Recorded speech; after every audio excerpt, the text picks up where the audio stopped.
ask you something. When was the last time you felt at peace? Not just peace around you, but peace within you. We know the world is always promoting the hustle culture, what you're doing, what you're not doing.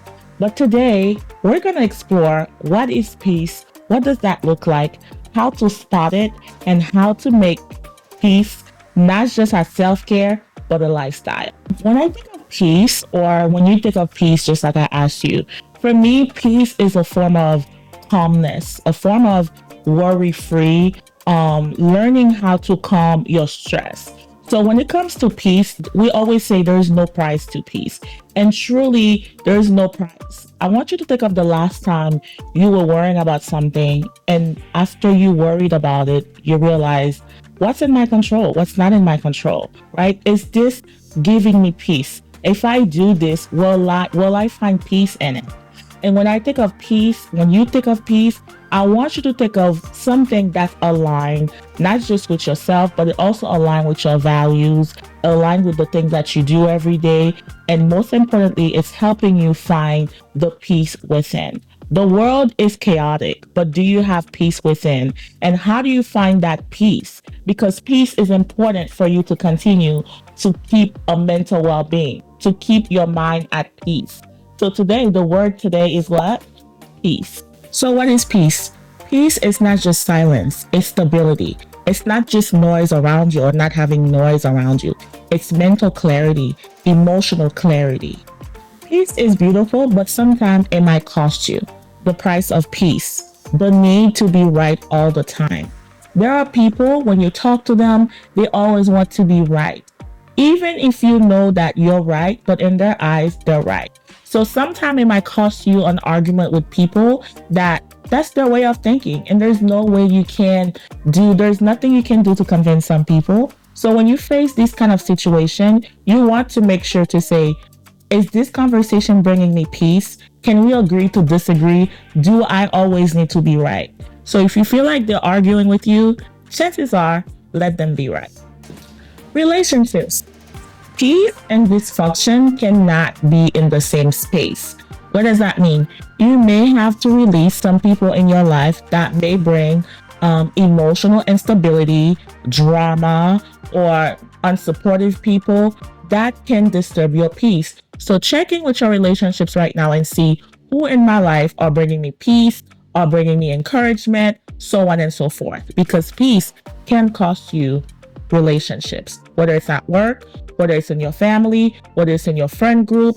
So do that check-in to see in your life right now, the relationship that I have in my life right now, are these people that I consider to be friends, family, or close people, are they bringing me peace?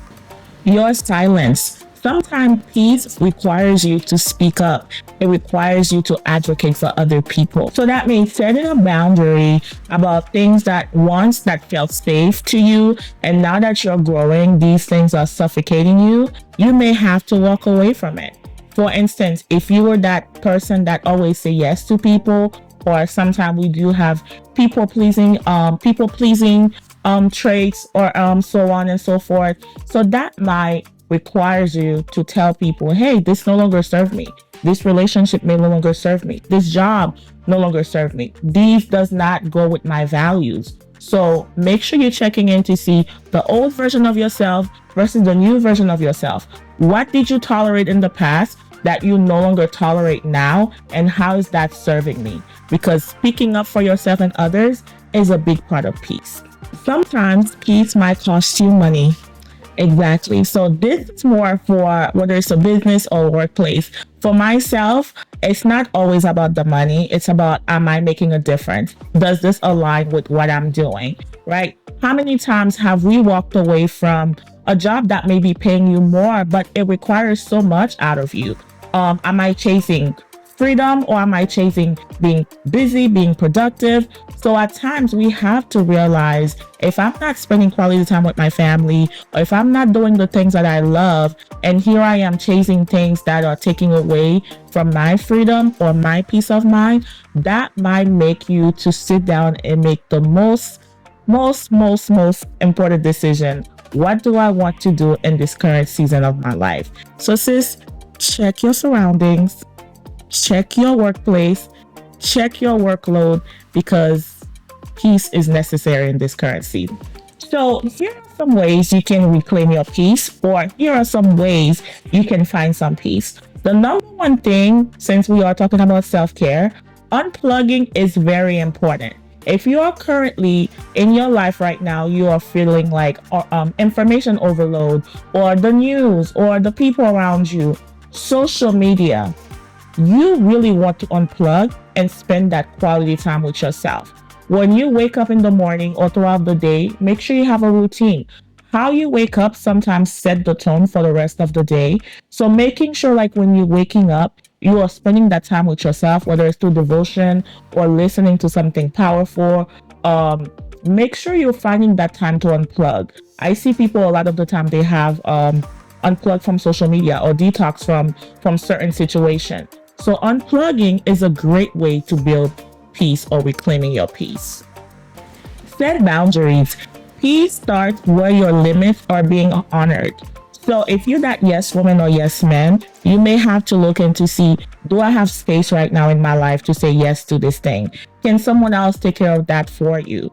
Are you always available to other people? A lot of the time we're stressed because we have so much going on, but out of the so much that's going on, where are you in it? Check the boundaries. Now, this one is very important, and that is releasing guilt. We sometimes are our biggest critics. When you're setting boundaries sometimes or anything else, if you're that people pleasing kind of person, when you're saying no to certain things, that might make you feel bad. Like saying no to people that you love is it can be very hard.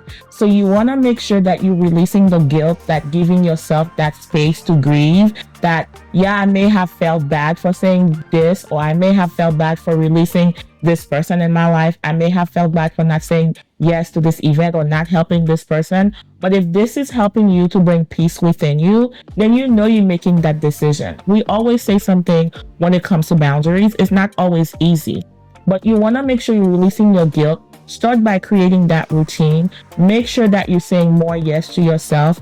Make sure you understand this relationship might cost me if I leave this job, if I leave this current situation, it might cost me. But am I gaining peace in return? Absolutely. Why? Because there is no price to peace. Not least, lean into faith. Isaiah 26 verse 3 says, "You will keep in perfect peace those whose mind are steadfast because they trust in you." God is the true provider of peace. Lean onto Him. Stay in the Word. Stay with people that enjoy what you do. Stay with people that love God. Stay with people that goes with your value, because the true peace, honestly, comes from the Lord. And now, you guys know, this is my favorite part of Self-Care with Tika, and that is our sip of self-care segment. This is where you and I are really going to somewhat practice what we are preaching or what I'm preaching today. Go grab your cup, find your tea or coffee, and come back and join me.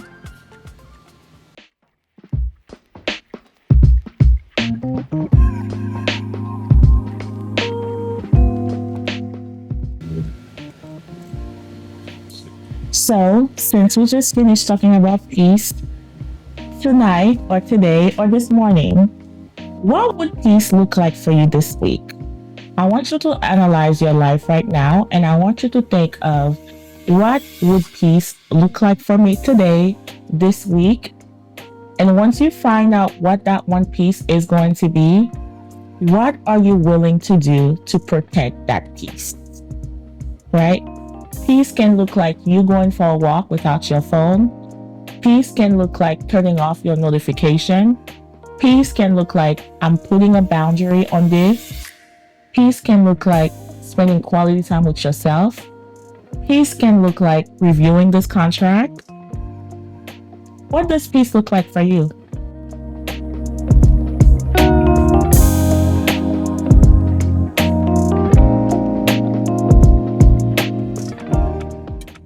So as always, thank you for joining me with this episode of Protecting Your Peace. I hope this reasoned with you. You find something meaningful. Remember, protecting your peace is important. It's practicing it, it's prioritizing it, and it's protecting it.